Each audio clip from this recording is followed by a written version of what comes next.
Good evening, everybody. It's your pal Martin Millard here. Hope you're going well. Happy Christmas to all followers of the Christian faith, of Western Christianity, and also extra early Christmas blessings to those Orthodox who will be celebrating in about 2 weeks' time. Yes, on the 7th of January, and as well as the Armenians on the 6th of January as well.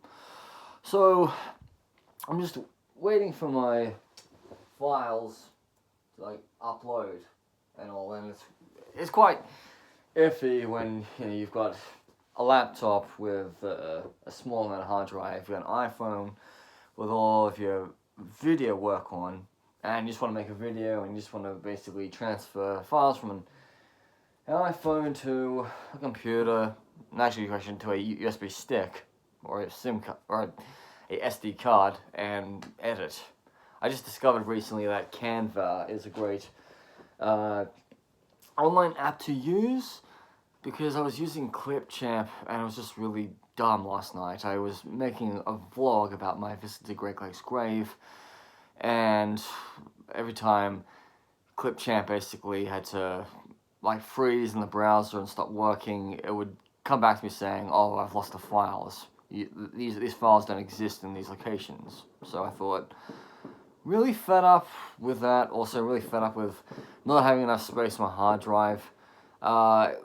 I don't have that many programs, but that's just basically, I just have a small amount of hard drive because that's these netbooks that have smaller hard drives compared to what I grew up on. So anyway, I thought I'd make a a year in review and talk about it before the end ends, because we've only got 1 week in 2025 and we're halfway through the 2020s as of this year. I guess we reached the halfway point. So I started the year off in January, as usual, and I decided that I really wanted to see a bit more of my own country, of the United Kingdom, of the UK Common Travel Zone, of the Crown Dependencies, and also Northern Ireland as well. So in the first quarter, the first thing I did was take a weekend to Swansea, where I vlogged Mr. Ham's grave of Badfinger.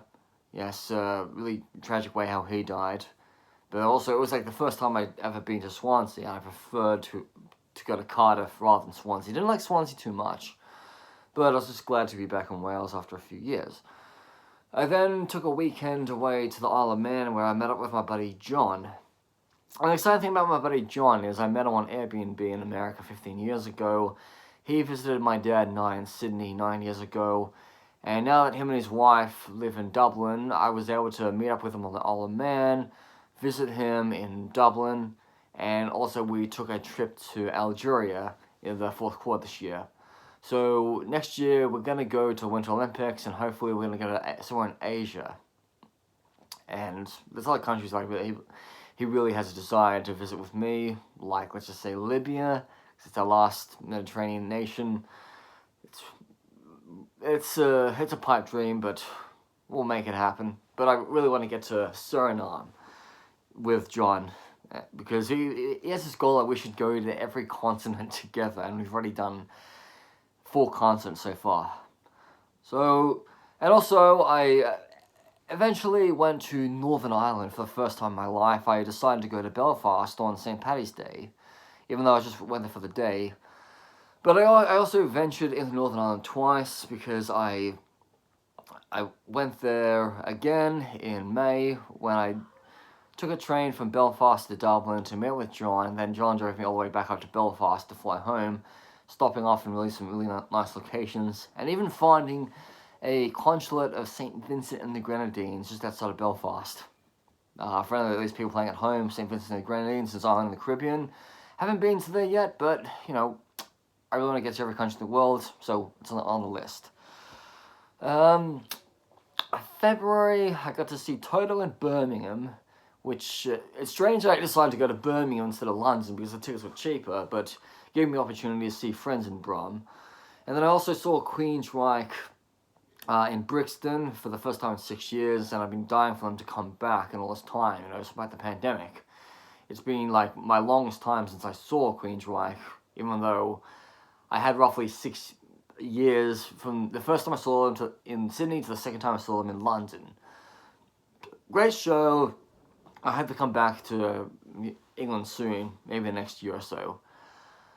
And then February was when I did a big trip. I went around the Middle East within a week. I went to 7 different nations like Jordan, Qatar, Bahrain, Saudi Arabia, Oman, the UAE, Israel / Palestine, and also just had to go back into Cyprus to get home. So that was really quite a good venture. Got to 6 new nations within a week. I didn't really like Oman that much, but I have to go back there next year to visit Syria.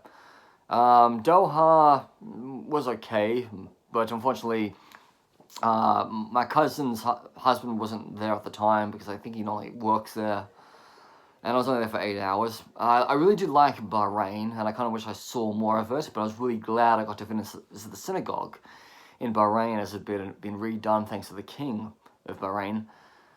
I really fell in love with Oman in Muscat. And the goal is, if I want to tick off Yemen, is I'm going to travel from Muscat all the way to the Yemeni border. And pay somebody to get me from Salalah to the Yemen border and get over into Yemen, mark it off. Because there's no way I'm really going to pay a few grand to get to Socotra or into the mainland of Yemen. But that's the only way if you really want to explore and see Yemen rather than just a silly border town. Went back to the UAE, which is a country that I've never really spent more than 24 hours in, and it was the first time I'd probably seen stuff in Abu Dhabi rather than just change planes at Abu Dhabi airport. Went to Israel and I got really screwy, and they were being big fuckwits because of my past, even though I have some Jewish ancestry, but I don't think I'd go back to Israel for another 10 years. I expected them to fuck with me because of my past travels, and I really felt really shitty about this stupid Israeli agent criticizing me just for spending a day in Iraq and saying a white man with a Magen David go to Iraq, and I just wanted to basically say, well, you're a bigger fuckwit than a black person in Africa demanding money. I've had a really big racist past in Africa when I've been fed up with police racially abusing me, wanting money. And I just want to say to that Israeli agent, look, you can fuck off. You don't tell me where to go. I can be Jewish if I want to. I can praise my Jewish ancestry. But you can't tell me where to go in the world. You don't tell a Swedish Jew, a Swedish passport, not to go to Iraq. So I'm just kind of glad that I don't live in Israel, but as someone who is part Jewish, I don't really experience any anti-Semitism because I was raised Christian and my name's a Christian. But if people were to find out I was a supporter of Israel, man, hot water. Yeah, so I don't think I'll be back to Israel until I'm 50. No offense. And I just couldn't really give a shit. But I was glad I was able to take it off because it was the only country I needed to visit to connect to Asia to Africa. Okay. Then just April, I just went up around to see some friends in the Midlands and went back down. May, I was back in Ireland. June, I went over to Cape Verde just for 3 days. It was a good trip just to tick off Cape Verde. Went to Sal. Not really much of an exciting island. I would have preferred to have gone to Praia, the capital. But I just took what I was given because the UK only has direct flights to Sal and not Praia. You want to visit Praia, you have to go through Lisbon or you got to go through Madeira and all that crap. Which I got no interest in going through Madeira at all. But I'm glad I went to Cape Verde. July was a big trip. I went back to Budapest for the first time in a couple of years, and even rekindled with this woman I hadn't seen in 5 years. It's a really dirty story, but I won't really venture much into it. But so the funny thing was I flew from Budapest to get to Kuwait. Now Kuwait, it's an okay country to visit, but I wouldn't really be back there in a drop of a hat. I just remember this check-in agent was really screwing with me, even though I had a bloody valid visa right in front of you. And she was kind of demanding a ticket out of Saudi Arabia, even though I'd already had flights to go to Eritrea and to go back to Rome in a few days' time. So that's really It's quite annoying when you have an airline company that allows check-in online, but you have to pay to check in, even when it's 24 hours. So, um, I don't really see myself like venturing back into Kuwait. I saw some nice things there, but it was actually at the worst time of the year to travel, extremely hot, and I was glad to tick it off. Eritrea.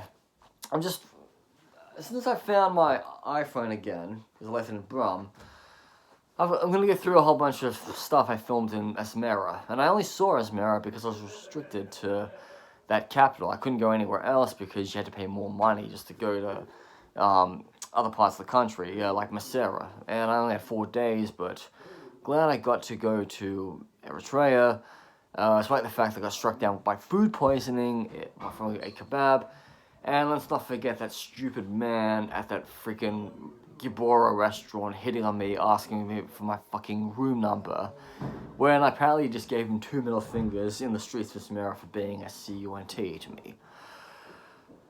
I came back home in July and went to Brum, and then sadly Ozzy passed away, which was a quite devastating thing. But then another devastating death that happened to me was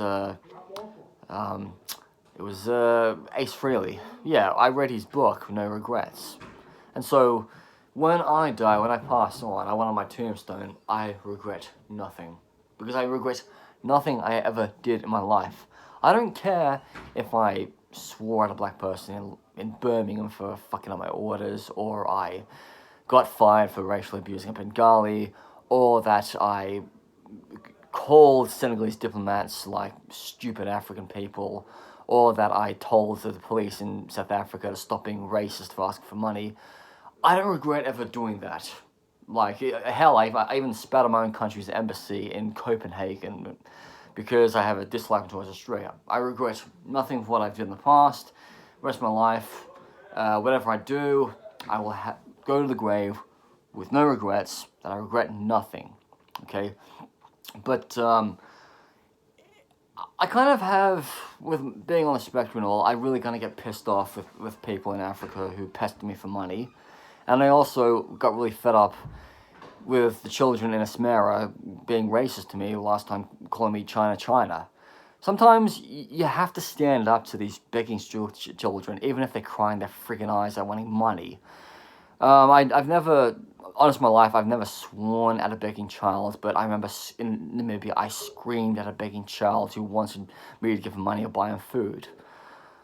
I basically just told him to stop doing this to foreigners because you're just being stupid. You should just, go to school, live with your family, stop doing bad things to your family, because you're painting a bad picture of your own country just by doing this. But then again, I had white people in Namibia bothering me for money as well. As I always say, there's always good and bad, but then of course there's people in all races and creeds and colors that are really dumb and stupid. So, it's 9 years away from Australia. Quite proud about what I've done. But then I think to myself, do I really want to go back to Australia at the end of next year, even though it's been 10 years? Or I think to myself, like, am I really going to leave London in June 2027 after 10 years in London? Because I never ever really planned to go to London. Like, the other day, I thought about living in Bahrain, but the lifestyle that I live in London, I could not be able to do in the Middle East, because, I choose to live a life of not getting married, not having children, not being in a proper relationship. The type of stuff I enjoy in the Western world would not be around in the Middle East. And even though I hate to admit that I've been into pornography for so many years, it's like going to the Middle East for a whole week and being free of porn for a whole week was such a good thing that I really could actually, if I wanted to kick my pornography addiction, I could just set up base in one of those countries and basically just deal with it, saying, I'll go without it. I don't need it. I don't care. I mean, you have the filters. Thank you. I'm going to be more of a good Christmas Jew, Christian Jew, without the use of pornography. So anyway, happy Christmas to you all. I'm not going to wish you a happy new year until next week. Enjoy the last week of the year.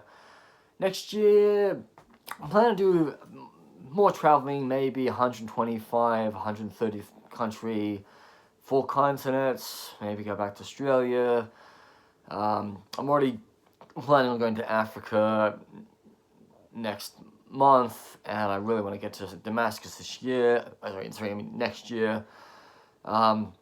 I'd really find it cool if I could be able to get to next year, if I could get to Panama, Colombia, Greenland, Syria, Sao Tome and Principe, and Curacao, even though Curaçao's not really a country, it's still part of the Netherlands. Anyway, on the Millhead, over and out.